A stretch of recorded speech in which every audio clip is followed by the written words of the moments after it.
नमस्कार, घटना चक्र बुक वीडियो के इस शैक्षणिक मंच पर आपका स्वागत है। हमारा उद्देश्य है ज्ञान को सरल, स्पष्ट और सुलभ रूप में आप तक पहुंचाना। आइए आरंभ करते हैं अध्ययन और सफलता की। नमस्कार।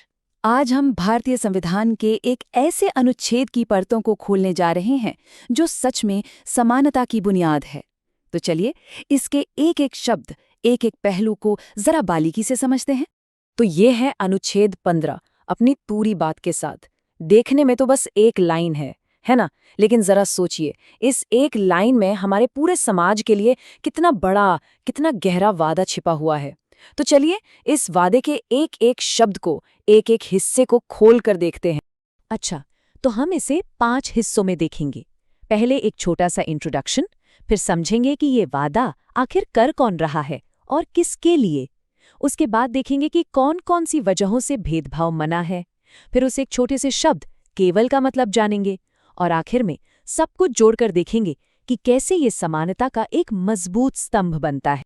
तो शुरू करते हैं पहले हिस्से से। देखिए, अनुच्छेद 15 हमारे मौलिक अधिकारों का, हमारे फंडामेंटल राइट्स का एक बहुत जरूरी हिस्सा है। ये कोई सलाह नहीं है, ये एक सीधा साधा बिल्कुल साफ निर्देश है, एक पक्की गारंटी। पर सवाल ये है कि ये गारंटी असल में कहती क्या है। चलिए अब बढ़ते हैं दूसरे सवाल की तरफ कि आखिर ये वादा कर कौन रहा है और ये सुरक्षा दी किससे गई है।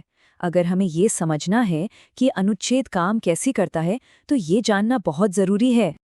यहाँ पर ये दो शब्द सबसे ज्यादा अहमियत रखते हैं, राज्य और नागरिक। कह सकते हैं कि यही दो किरदार हैं इस पूरी कहानी के, और इन्हीं के इर्द गिर्द सब कुछ घूमता है। तो देखते हैं कि इनका रोल क्या है। तो देखिए, यहाँ एक बहुत ही साफ रिश्ता बन रहा है।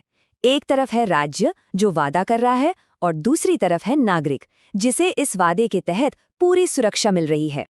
अब जब हम राज्य या द स्टेट कहते हैं ना, तो इसका मतलब सिर्फ सरकार नहीं है। अनुच्छेद 12 के हिसाब से इसमें सब कुछ आ जाता है। हमारी संसद, राज्यों की विधानसभाएं, नगरपालिकाएं, यहाँ तक कि सरकारी कंपनियां भी।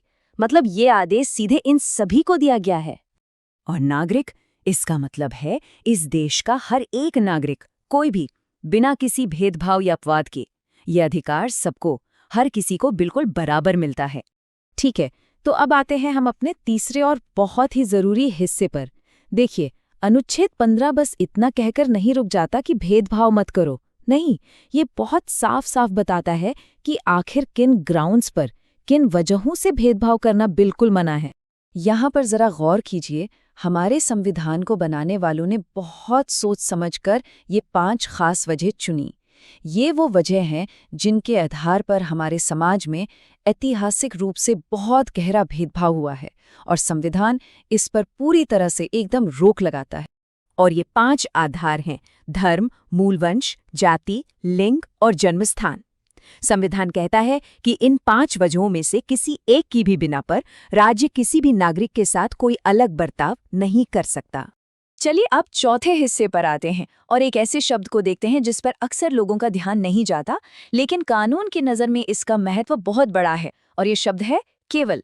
तो सवाल उठता है कि भाई इस एक छोटे से शब्द केवल में ऐसा क्या खास है, ये पूरे अनुच्छेद का मतलब कैसे तय कर देता है। हाँ, तो ये केवल शब्द ये पूरे खेल को बदल देता है। पता है क्यों? क्योंकि ये कानून को एकदम प्रिसाइज, एकदम सटीक बना देता है। इसका मतलब ये हुआ कि राज्य सिर्फ और सिर्फ इन 5 वजहों पर भेदभाव नहीं कर सकता। अगर भेदभाव का कोई और वाजिब कारण है, मतलब कोई लॉजिकल रीजन है जो इन 5 में से नहीं है, तो शायद वो भेदभाव किया जा सकता है। जैसे मान लीजिए किसी नौकरी के लिए कोई खास फिजिकल फिटनेस चाहिए, तो वहां किसी को मना करना लिंग के आधार पर भेदभाव नहीं, बल्कि उस नौकरी की जरूरत के आधार पर हुआ। लेकिन फिर से सुनिए, सिर्फ धर्म, जाति, लिंग, वंश या जन्म स्थान के आधार पर भेदभाव ना, बिल्कुल नहीं, वो पूरी तरह से मना है। और अब हम आ गए हैं अपने आखिरी हिस्से पर। हमने अब तक सारे टुकड़ों को अलग अलग करके समझ लिया है, तो अब चलिए इन सबको वापस जोड़ते हैं और देखते हैं कि ये अनुच्छेद कैसे समानता की एक मजबूत गारंटी बनता है। तो पूरी बात का निचोड़ ये है, राज्य किसी भी नागरिक के साथ केवल उनके धर्म, मूलवंश, जाति, लिंग या फिर जन्म स्थान के आधार पर भेदभाव नहीं कर सकता। ये एक बिल्कुल साफ, मजबूत और बिना शर्त वाली गारंटी है। तो अगर हम सारी बातों को एक साथ देखें तो अनुच्छेद 15 क्या है? ये राज्य का अपने हर नागरिक से किया गया एक वादा है। ये 5 खास वजहों पर भेदभाव को रोकता है। केवल शब्द इसे कानूनी तौर पर मजबूत बनाता है और ये हमारे संविधान में समानता का एक सबसे अहम स्तंभ है। और मैं आपको इसी सवाल के साथ छोड़कर जा रहा हूं।